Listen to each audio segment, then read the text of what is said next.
Hey gang, this is D21 checking in real quick. I'm just sitting in my red truck enjoying lunch, and I thought I'd do a little fun video here, a fun fact video.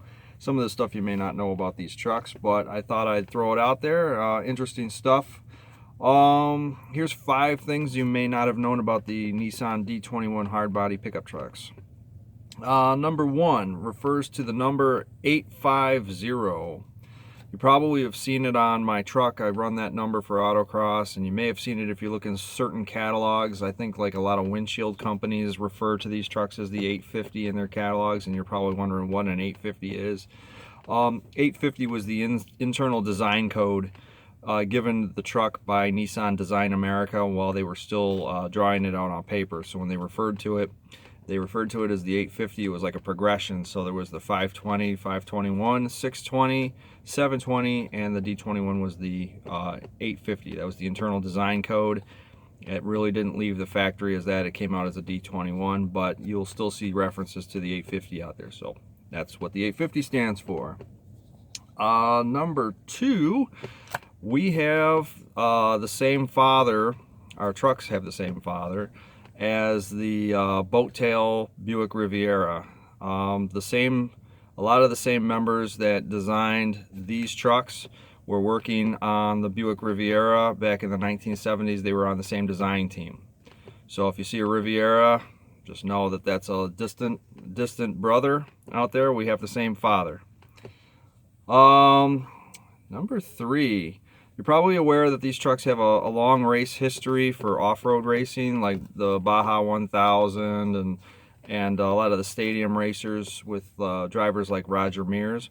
But there was a 2-wheel drive on-road series called the Coors Racetruck series, and that went around the country and drove on tracks like Watkins Glen and Laguna Seca and stuff like that. They ran around, and they were quite successful. And these trucks actually did have some very famous racing drivers sitting behind the seats in these things. A lot of them saw it as a chance to keep their skills honed while they were on the off season, while their regular series was not running, so they'd run these. So you'd see names like Ray Kong and Jeff Krosnoff sitting behind these, running around on the track. So may not have known that. Check it out. There are some videos on YouTube showing the Coors Racetruck Challenge, and it's pretty cool. Very interesting stuff.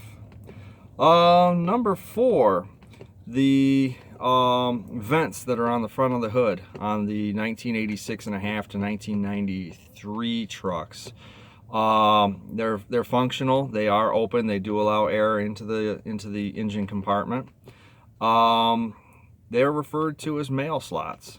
The design team called them mail slots. They also had mail slots on the first generation of the Pulsar from the 1983, 1984 was the first generation of Pulsar that came to the United States. I know that they called the Pulsar, that name was around in different markets and everything, but the United States only had the 310 prior to that, and the 310 was a Pulsar, but I'm talking about the front wheel drive, angular, like door wedge Pulsar.